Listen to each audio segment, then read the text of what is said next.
ونصلي ونسلم على رسوله الكريم وعلى آله وأصحابه أجمعين. أما بعد فأعوذ بالله من الشيطان الرجيم. بسم الله الرحمن الرحيم. يرفع الله الذين آمنوا منكم والذين أوتوا العلم درجات. صدق اللہ مولانا العظیم وبلغنا رسولہ النبی الأمی الأمین الحبیب الکریم. اللہم صل علی سیدنا و مولانا محمد وعلی آل سیدنا و مولانا محمد وبارک وسلم علیہ.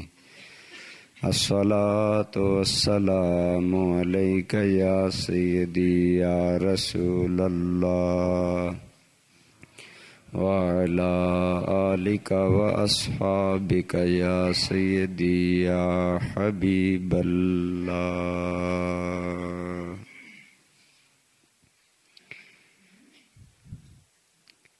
حمد و صلات کے بعد قابل احترام برادران اسلام، بزرگوں، دوستوں، عزیزوں،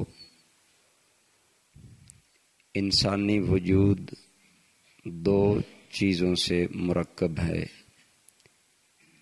ایک بدن یعنی جسم اور ایک روح. تو اللہ تعالیٰ نے انسان کو بدن اور روح دو چیزیں عطا فرمائی ہیں، اور ان دونوں کو باقی رکھنے کے انتظام بھی اللہ تعالیٰ نے فرمائے ہیں. انسانی بدن اور انسانی وجود اور جسم کو باقی رکھنے کے لیے اللہ تعالیٰ نے زمین کو پیدا فرمایا، اور اللہ تعالیٰ اس زمین سے انسان کی جملہ بدنی ضرورتیں پوری فرماتا ہے. یہاں بارشیں برساتا ہے، بارشوں کے نتیجے میں زمین سے فصلیں، پھل پھول، غلہ، اناج اگاتا ہے، جس سے انسان کے بدن کو بقا ملتی ہے. لیکن دوستان ذی قدر، انسان کے بدن کی حیثیت اور اہمیت بھی روح سے ہے، اور روح چونکہ اللہ کی بارگاہ سے آئی ہے، لہذا اللہ تعالیٰ جس طرح انسانی جسم اور وجود کو بقا بخشنے کے لیے زمین سے روزی اور رزق مہیا کرتا ہے، اسی طرح اللہ تعالیٰ روح کو زندگی اور بقا بخشنے کے لیے اپنی بارگاہ خاص سے خوراک روحانی اور ایمانی نبیوں کے ذریعے مہیا فرماتا ہے. یہی وجہ ہے کہ ہر دور میں اللہ تعالیٰ انبیاء بھیجتا رہا تاکہ انسانی روحوں کی پرورش، رہنمائی اور انہیں کمال تک پہنچایا جائے.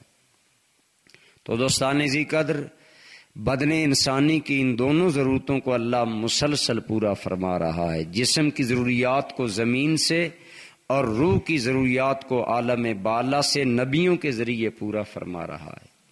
لیکن جس طرح کہ یہ ایک قطعی اور اجماعی عقیدہ ہے کہ ہمارے آقا و مولا حضور رحمت عالم صلی اللہ علیہ وسلم اللہ کے آخری نبی ہیں، اب آپ کے بعد کوئی نبی پیدا نہیں ہوگا، تو اب روح کے بقا اور روح کی تعمیر، تربیت اور ترقی کے لیے یہ کردار انبیاء کے بعد امت مصطفیٰ کے علماء ادا کرتے رہیں گے.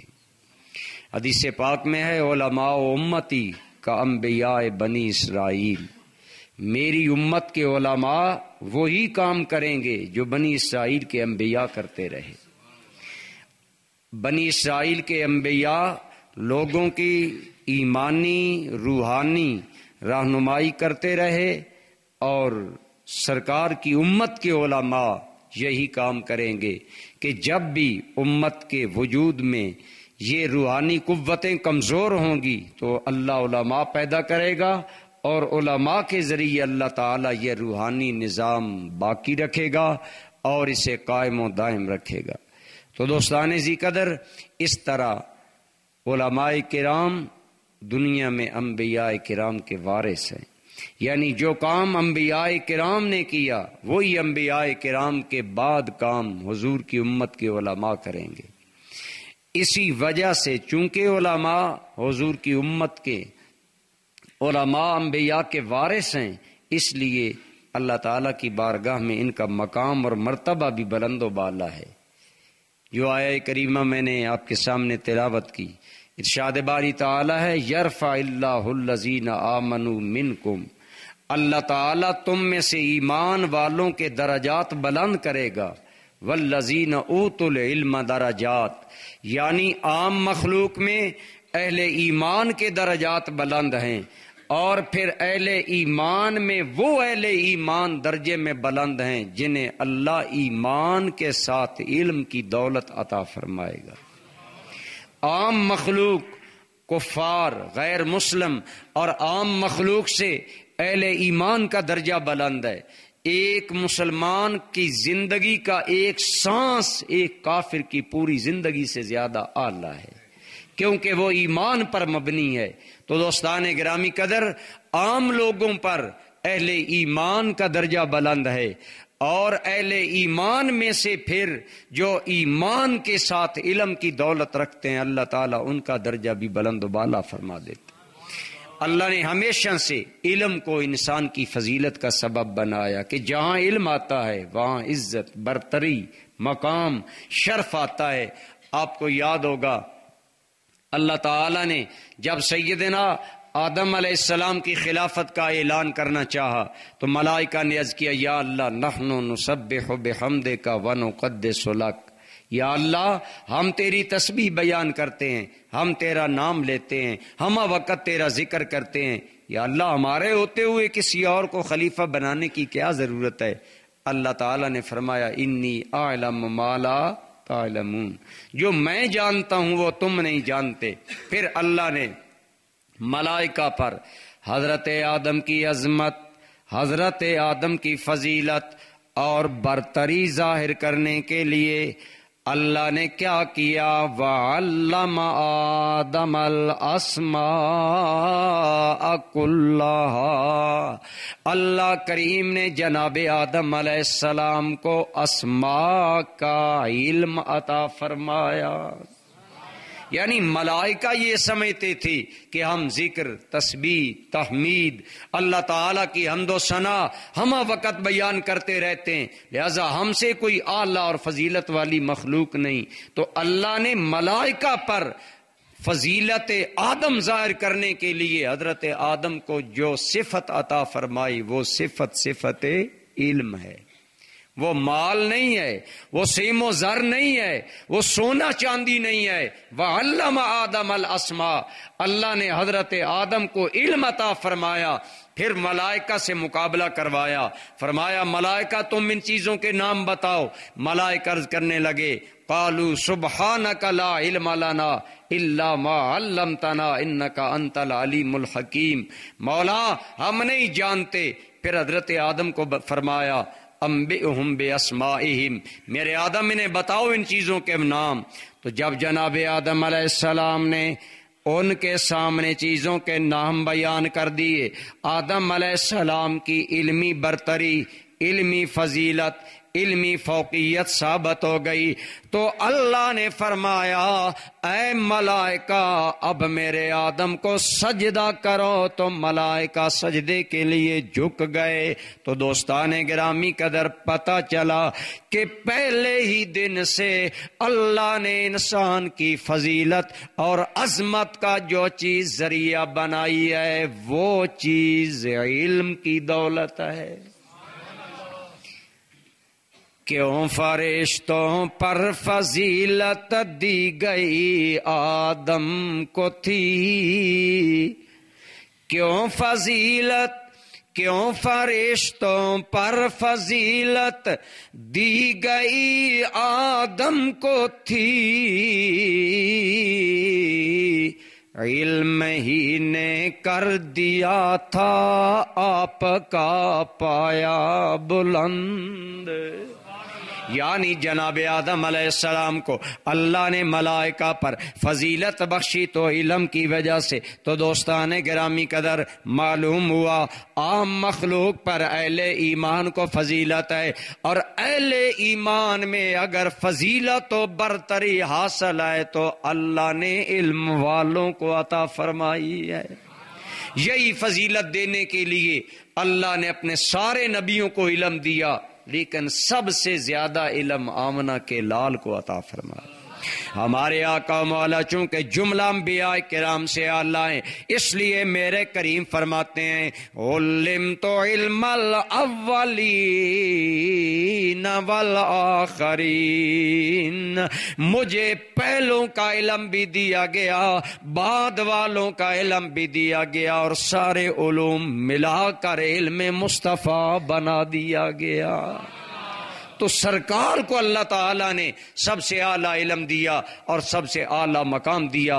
تو برادران ذی قدر، جہاں علم آتا ہے وہاں اللہ رسول کی بارگاہ میں مقام، مرتبہ، فضیلت اور آدمی کو شان حاصل ہوتی ہے۔ تو میں عرض یہ کر رہا تھا کہ ہمارے بدن کی ضروریات اللہ زمین سے پیدا کرتا ہے، اور چونکہ روح اعلیٰ ہے اور روح کا تعلق اللہ سے ہے، اور روح کی ضروریات اللہ علم اور علماء کے ذریعے پیدا پوری فرماتا ہے، تو چونکہ روح کا درجہ جسم سے بلند ہے، جب روح نکل جائے تو بدن انسانی کی کوئی قدر نہیں رہتی۔ کہا جاتا ہے اسے جلد دفن کرو، اسے جلد زمین کے سپرد کرو۔ گویا بدن کا سارا وقار روح سے ہے، اور روح جس طرح بدن پر اہمیت رکھتی ہے، اسی طرح سارے اہل ایمان پر علماء کو اللہ نے فضیلت عطا فرمائی۔ علم کی وجہ سے دوستان ذی قدر ہمارا دین اسلام یہ ابدی دین ہے، قیامت تک کے لیے دین ہے۔ جس طرح قیامت تک اب کوئی اور نبی نہیں آئے گا، سرکار کے دین کے علاوہ کوئی اور دین نہیں آئے گا، یہی دین قیامت تک باقی رہے گا۔ تو اس دین کو باقی رکھنے والے علماء، اس دین کو آگے پہنچانے والے علماء، اللہ تعالی جن کے ذریعے اس علم کو اور اس دین کو قیامت تک باقی رکھے گا، اللہ تعالیٰ نے ان علماء کو بہت بڑا درجہ عطا کیا۔ یہی وجہ ہے کہ میرے کریم نے خود بھی علم اور علماء کے مقام کو دنیا کے سامنے بیان کیا۔ ایک حدیث طیبہ میں آتا ہے کہ حضور مسجد نبی کے دروازے پر آئے، صحابہ دو گروہوں میں بیٹھے تھے، ایک گروہ ذکر کر رہا تھا، ایک گروہ تعلیم و تعلم کا کام کر رہا تھا۔ بڑے صحابہ کرام چھوٹے صحابہ کو، قدیم الاسلام صحابہ جدید الاسلام صحابہ کو تعلیم دے رہے تھے، نماز کی، وضو کی، مسائل کی، ابتدائی چیزوں کی، دین کے بارے میں رہنمائی دے رہے تھے۔ سرکار دروازے پر کھڑا ہو کر مشاہدہ کرتے ہیں، اور آپ نے فرمایا انتم علی الخیر، تم دونوں گروہ خیر کا کام کر رہے ہو۔ ایک گروہ اللہ کا ذکر کر رہا تھا، فرمایا تم بھی خیر کا کام کر رہے ہو۔ دوسرا گروہ کچھ پڑھا رہے ہیں، کچھ پڑھ رہے ہیں، کچھ علم دے رہے ہیں، کچھ علم لے رہے ہیں۔ فرمایا تم دونوں خیر کا کام کر رہے ہو، رہا میں انما بعثت معلما، لیکن لیکن میرے رب نے مجھ محمد کو معلم بنایا ہے، یہ کہہ کر حضور مجلس علم میں آ کر بیٹھ گئے۔ محدثین نے فرمایا، حضور نے بتا دیا لوگوں اللہ کا ذکر بھی خیر کا کام ہے، لیکن اللہ کے ذکر سے بھی اعلیٰ کام اور فضیلت والا کام علم پڑھنا اور پڑھانا ہے۔ گویا رسول اللہ نے مجلس علم میں آ کر علم کا پایا بلند کر دیا، علم کا مقام بلند کر دیا، اور یہ فرما کر کے انما بعثت معلما، میں بھی معلم بن کر آیا۔ حضور معلم بن کر آئے، قرآن اٹھائیے، فرمایا ہم نے اپنا نبی دنیا میں کیوں بھیجا؟ وَيُعَلِّمُهُمُ الْكِتَابَ وَالْحِکْمَةَ، میرا نبی اس لیے آیا دنیا کو کتاب اور سنت کی تعلیم دے گا۔ تو برادران گرامی قدر، اللہ تعالیٰ نے اہل ایمان کے اندر علم والوں کا درجہ بلند کیا۔ کیوں؟ علم عرفان کا ذریعہ ہوتا ہے، اللہ تک پہنچانے کا ذریعہ ہوتا ہے۔ اس لیے میرے کریم نے فرمایا میرے بعد علم کی قدر کرنا، علماء کی قدر کرنا، اور اگر اس کی قدر کرو گے جب تک یہ علم زندہ رہے گا امت مصطفیٰ میں دین بھی زندہ رہے گا، کیونکہ دین کی بقا علماء سے ہے، علماء کے وجود سے ہے۔ اللہ تعالیٰ نے حضور کی امت میں صحابہ کرام کو بہت بڑے علماء بنایا۔ میرے آقا نے اپنی تربیت سے صحابہ کرام کو اتنا بڑا عالم بنایا کہ حضرت علی فرماتے ہیں اگر میں سورہ فاتحہ کی تشریح لکھوں تو اتنا بڑا وزن بن جائے کہ 70 اونٹ بھی اٹھانے کے قابل نہ رہیں۔ اتنا علم اللہ نے ایک حضرت علی کو عطا فرمایا۔ حضرت عبداللہ ابن عباس کہتے ہیں کہ مجھے اتنا قرآن کا علم حاصل ہے کہ اگر میری سواری کے پاؤں کی رسی گم ہو جائے تو میں اگر اسے تلاش کرنا چاہوں تو میں قرآن کی رہنمائی میں تلاش کر سکتا ہوں۔ یہ صحابہ کا علم تھا۔ تو بہرحال دوستان گرامی قدر، میرے کریم آقا نے علم کی اہمیت امت پر واضح کی، علماء کی اہمیت واضح کی، اور فرمایا علم کی قدر کرنا، علماء کی صحبت میں بیٹھنا۔ تو برادران گرامی قدر، یہ علماء اسی طرح میرے آقا کی ایک حدیث سنیے، علماء کی اہمیت واضح ہوگی۔ میرے کریم آقا نے فرمایا علیکم بمجالست العلماء، اے میری امت تم پر لازم ہے علماء کی محافل میں بیٹھا کرو، علماء کی مجالس میں جایا کرو، علماء کے پاس بیٹھا کرو۔ فائدہ کیا ہوگا علماء کے پاس بیٹھنے کا؟ اب یہ عام بات نہیں ہے، یہ بات وہ زبان کر رہی ہے جس کے بارے میں رب نے فرمایا وَمَا يَنْتِقُ عَنِ الْهَوَىٰ إِنْ هُوَ إِلَّا وَحْيٌ يُوحَىٰ، میرا نبی خواہش نفس سے بات نہیں کرتا، وہی کرتا ہے جو خدا کرواتا ہے۔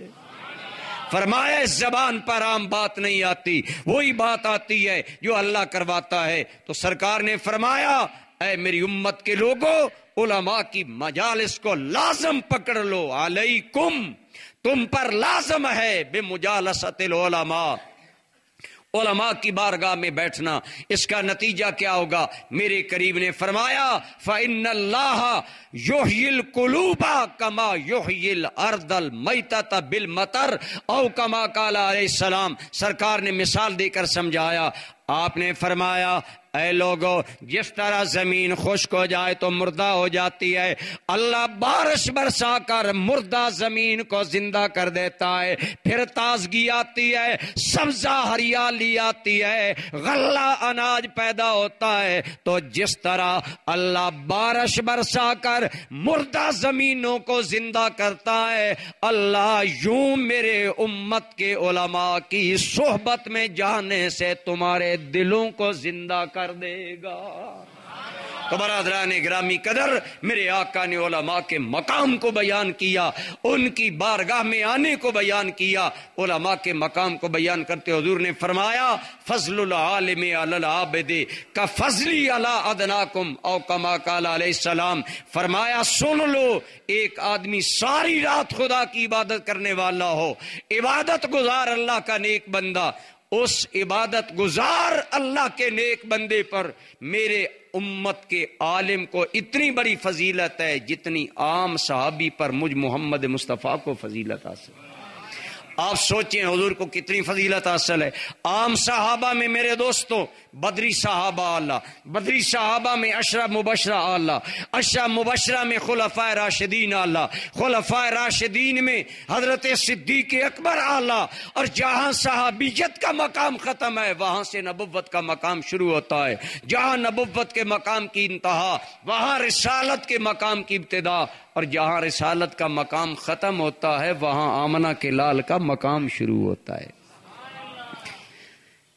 اسی لیے اعلی حضرت نے فرمایا کہ خلق سے اولیاء، اولیاء سے رسول، اور رسولوں سے اعلی ہمارا نبی، یعنی ہمارے آقا تو رسولوں سے اعلیٰ ہے۔ فرمایا لوگو جیسے عام ادنا صحابی پر مجھ محمد مصطفیٰ کو فضیلت ہے، ایسے عبادت گزار لوگوں پر میری امت کے عالم کو فضیلت حاصل ہے۔ پھر وجہ بھی بیان کی گئی، فرمایا لوگو وجہ یہ ہے کہ میری امت کے علماء کی صحبت میں آنے سے اللہ مردہ دلوں کو زندگی عطا کر دے گا۔ تو جو مردہ دلوں کو زندگی عطا کرنے والے لوگ ہیں ان کا مقام میرے کریم نے فرمایا کہ سن لو العلماء ورثۃ الانبیاء، یہ علماء ہمارے وارث ہیں۔ فرمایا ہم انبیاء دنیا میں اور کوئی ورثہ نہیں چھوڑتے، اگر چھوڑتے ہیں تو علم چھوڑتے ہیں۔ انبیاء کا ورثہ علم ہے، لہذا وہ علم چونکہ علماء کو ملتا ہے، اس لیے اس اعلیٰ ورثہ کی وجہ سے علماء کا اللہ تعالیٰ کی بارگاہ میں مقام بلند و بالا ہو جاتا ہے۔ اور میرے کریم آقا و مولا صلی اللہ علیہ وسلم نے علماء کے مقام کو مختلف انداز میں بیان فرمایا۔ ایک روایت میں آتا علماء کرام نے نقل کیا کہ یہ فضائل اس عالم کے ہیں جو عالم با عمل ہو، یعنی اپنے علم پر عمل کرے، اگر علم پر عمل نہیں کرے گا پھر کوئی فضیلت نہیں ہے۔ جب علم پر جو عالم عمل کرتا ہے اللہ کی بارگاہ میں اس کا یہ مقام ہے۔ حدیث پاک میں آتا ہے جب عالم متقی ایک قبرستان سے گزر جاتا ہے، صرف اس کے گزرنے کی برکت کا عالم یہ ہے اللہ 40 دن کے لیے قبرستان والوں سے عذاب میں کمی فرما دیتا ہے۔ صرف ایک متقی عالم کے گزرنے کا یہ مقام ہے، تو پھر سوچیں ان علماء کی بارگاہ میں بیٹھنا، ان کی زیارت کرنا اور ان سے ملاقات کرنا، مصافحہ کرنا، یہ کتنا بڑا مقام ہوگا۔ میرے کریم نے فرمایا جس نے میری امت کے متقی عالم کی عزت کی اس نے گویا مجھ محمد مصطفیٰ کی عزت کی۔ کیوں کہ علماء کی عزت سے علم کی عزت ہے، اسلام کی عزت ہے، اور جب اسلام کی عزت ہوگی اسلام دنیا میں پروان چڑھے گا، فروغ پائے گا۔ تو برادران گرامی قدر آج بطور خاص تھوڑا سا ذکر پاک میں ایک عالم اسلام کے ایسے عالم کا کرنا چاہتا ہوں جس جیسا عالم بہت کوئی بعد میں صحابہ کے بعد بہت کم آدمی پیدا ہوئے۔ وہ عالم حضرت امام اعظم ابو حنیفہ رحمۃ اللہ تعالی علیہ ہیں، جو ہماری فقہ حنفیہ کے بانی اور ہم حنفیوں کے امام ہیں۔ برادران گرامی قدر حضرت امام اعظم رحمۃ اللہ تعالی علیہ آپ کو اللہ تعالیٰ نے بہت بڑا مقام دیا۔ بخاری و مسلم کی متفق علیہ حدیث ہے، میرے آقا جلوہ فرما ہے، حضور نے سورہ جمعہ تلاوت کی اور فرمایا وآخرین منہم لما یلحقوا بہم، کچھ وہ لوگ بھی فیض پائیں گے نبی کا جو آج دنیا میں موجود نہیں۔ پھر حضور نے حضرت سلمان فارسی کے کندھے پر ہاتھ رکھا، فرمایا اے لوگو ایک وقت آئے گا لو کان الایمان عند الثریا، اگر ایمان دنیا سے ختم ہو کر ثریا تک بھی اوپر چلا گیا تو کیا ہوگا؟ لذهب به رجال من اہل فارس، تو ان فارسی لوگوں میں سے ایسا آدمی پیدا ہوگا جو ایمان کو حاصل کر کے پھر میری امت میں عام کر دے گا۔ حضرت سلمان فارسی فارس کے رہنے والے تھے، ان پر ہاتھ رکھا. یہ حدیث پاک متفق علیہ بھی ہے، علیحدہ علیحدہ مسلم شریف اور بخاری شریف میں بھی آئی ہے، اور بھی حدیث کی بہت سی کتابوں میں آئی. علماء نے فرمایا اس کے ذریعے حضور کا اشارہ امام اعظم کی طرف تھا کہ فارس کے اندر میری امت کا ایک اتنا بڑا عالم پیدا ہونے والا ہے کہ جو میرے دین کا اتنا بڑا دفاع کرے گا کہ اگر دین اور ایمان دنیا کو زمین پر نہیں ملے گا تو آسمان سے لا کر وہ میری امت کا عالم میری امت کو دین عطا کر دے گا. یہ مقام ہے امام اعظم ابو حنیفہ رحمۃ اللہ تعالی علیہ کا، جو فقہ حنفیہ کے بانی ہیں، اور فقہ حنفیہ پر آج امت کا 70% حصہ، یعنی مسلمان اگر 100 ہیں تو 70 مسلمان فقہ حنفیہ پر عمل کرنے والے لوگ ہیں. اور ان کے امام کا نام امام اعظم ابو حنیفہ رحمۃ اللہ تعالی علیہ ہے. دوستان گرامی قدر، آج اس لیے امام اعظم کے بارے میں چند باتیں کرنے کی ضرورت پیش آ رہی ہے کہ آج بعض لوگ جو کہ تقلید کے قائل نہیں، وہ یہ کہتے سنائی دیتے ہیں کہ ابو حنیفہ کو حدیث نہیں آتی تھی، صرف 17 حدیث کا علم تھا، اور آپ کی بارگاہ میں زبان درازی اور بے لگامی کر رہے ہیں. میں کہتا ہوں میرے دوستوں، کسی عظیم کو جاننے کے لیے خود عظیم ہونا ضروری ہے.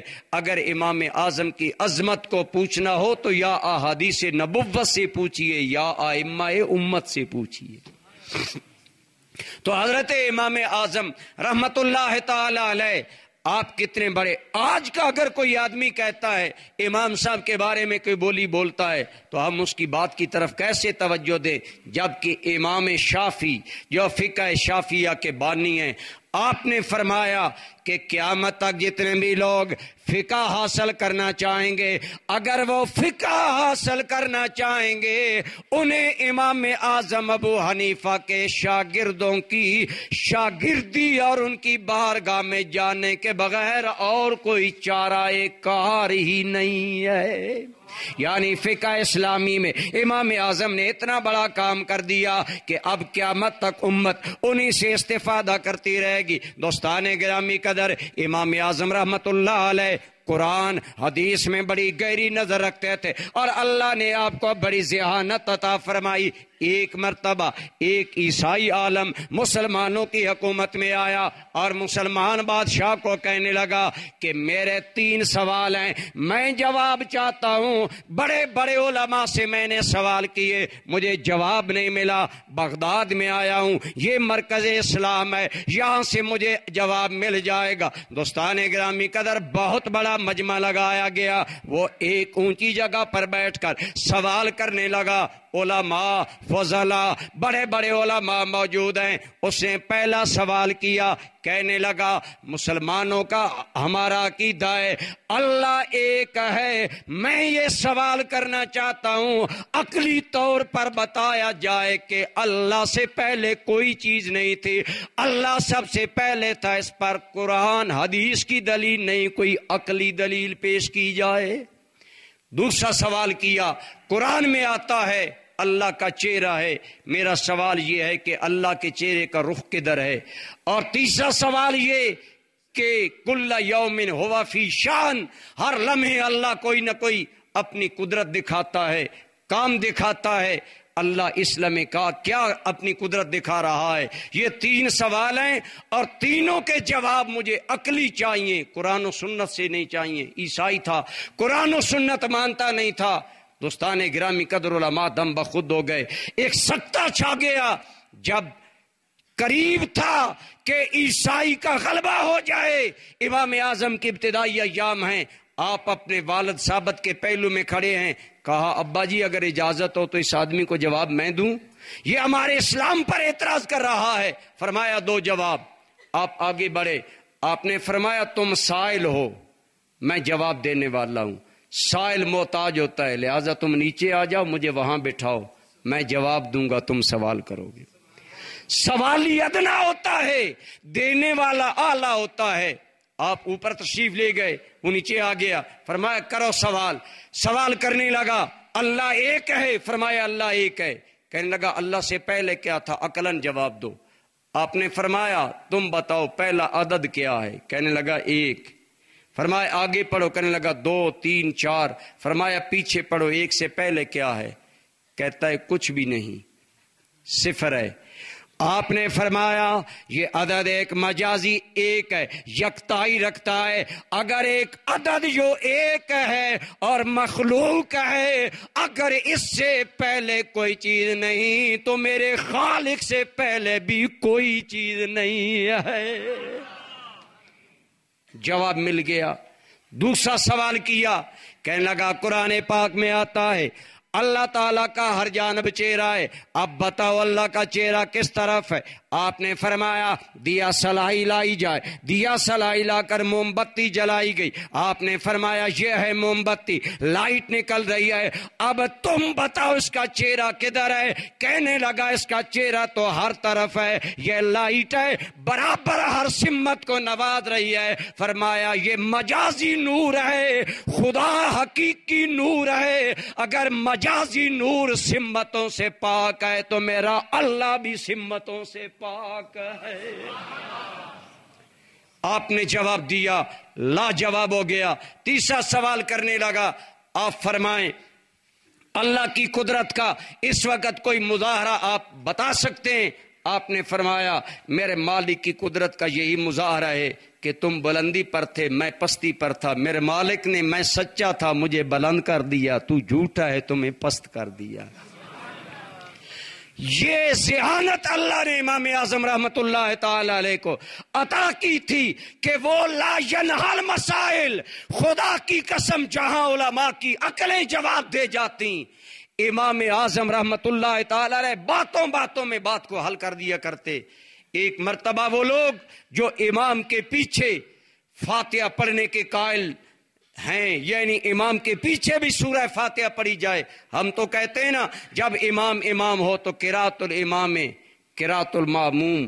ہمارا موقف یہ ہے جب امام قرات کر رہا ہوتا ہے تو مقتدی کو قرات کرنے کی کوئی ضرورت، یہ مسئلہ آپ کو پتا ہے نا، خاموش رہنا چاہیے. لیکن اس وقت یہ آج جو غیر مقلد ہیں ان کے فرقے کا ابتدائی نام تھا فرقہ ظاہریہ.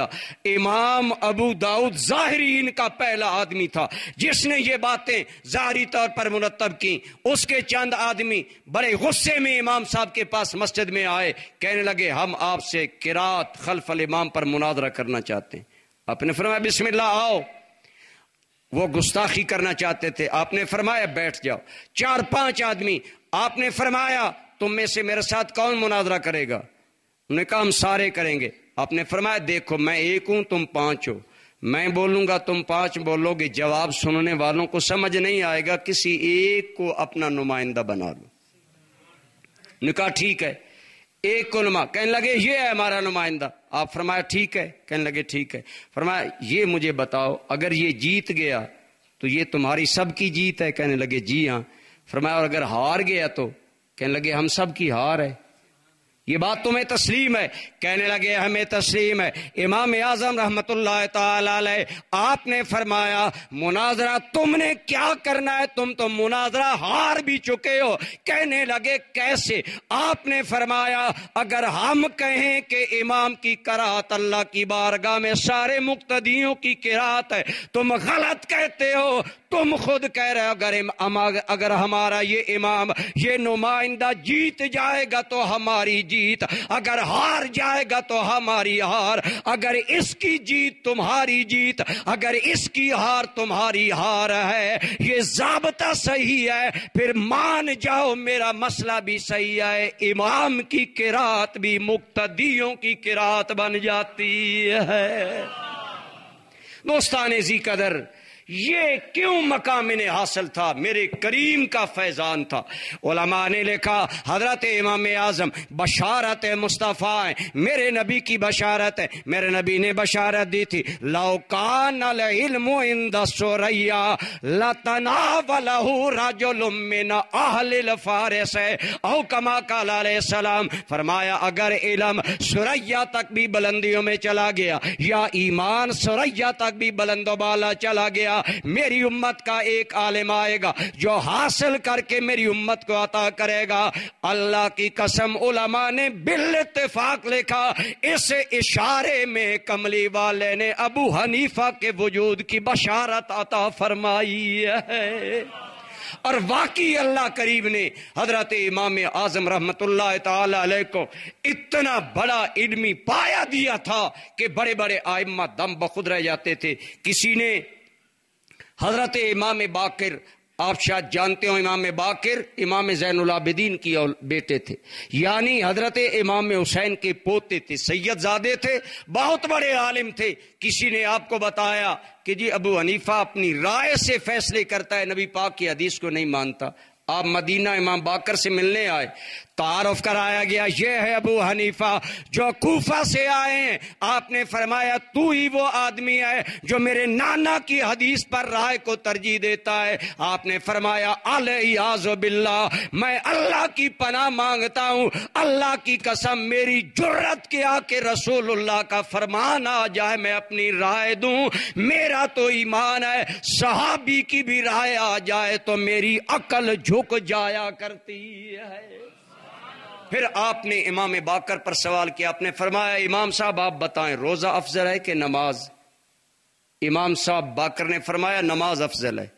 آپ نے فرمایا جب عورت کے ایام ماواری آتے ہیں عورت نماز بھی نہیں پڑھ سکتی، روزہ بھی نہیں رکھ سکتی، لیکن جب وہ دن ختم ہو جاتے ہیں اگر میں عقل سے کام لیتا میں فتویٰ دیتا کہ عورت نماز کی قضا کرے کیونکہ نماز اعلیٰ ہے، روزے کی قضا نہ کرے، روزہ ادنا ہے۔ لیکن میں نے عقل کو ٹھکرایا، نبی کے فرمان کو بڑھایا، میں نے کہا عورت اپنے مخصوص ایام کے دنوں کی نماز کی قضا نہیں کرے گی، روزے کی کرے گی، کیونکہ یہی ارشاد آمنہ کے لال نے فرمایا ہے۔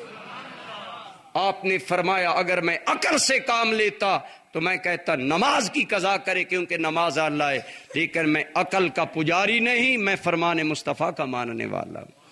تو حضرت امام اعظم رحمت اللہ تعالی علیہ کو اللہ تعالی نے علم کے ساتھ، میں پہلے کہہ رہا تھا میرے کریم آقا نے علماء کے جتنے مقامات بیان کیے وہ علم تب فائدہ دیتا ہے جب عمل کیا جائے، اور حضرت امام ابو حنیفہ رحمت اللہ تعالی علیہ کے عمل کا یہ عالم تھا کہ آپ کو اہل زمانہ نے متقی گردانا، اور خدا کی قسم حضرت ابو حنیفہ اتنے بڑے متقی تھے کہ جب آپ کا وصال ہوا وقت کا قاضی القضات جسے چیف جسٹس کہا جاتا ہے، آج جسے چیف جسٹس کہا جاتا ہے، عربی میں اسے قاضی القضات کہا جاتا ہے۔ قاضی القضات حسن ابن عمارہ امام ابو حنیفہ کو غسل دے رہے ہیں اور رو رہے ہیں اور رو رو کر کہہ رہے ہیں رحمک اللہ ابا حنیفہ، اے ابو حنیفہ اللہ تو پر اپنی کروڑوں رحمتیں کرے، عطا بتا ممبادا کا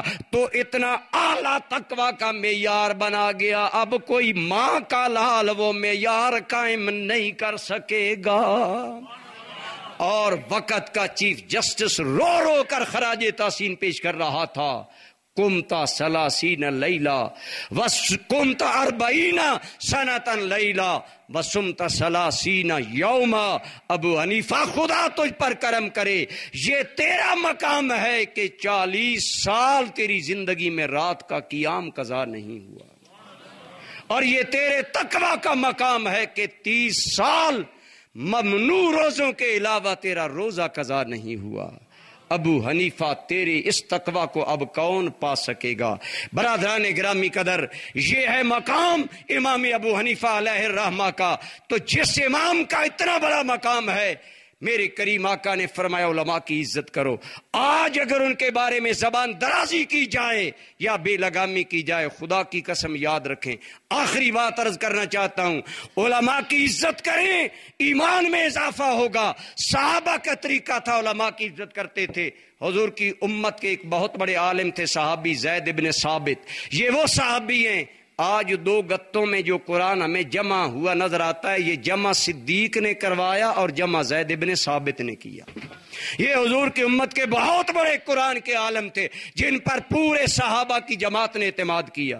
وہ ایک جنازہ پڑھا چکے، لوگ مل رہے ہیں، حضور کا صحابی ہیں۔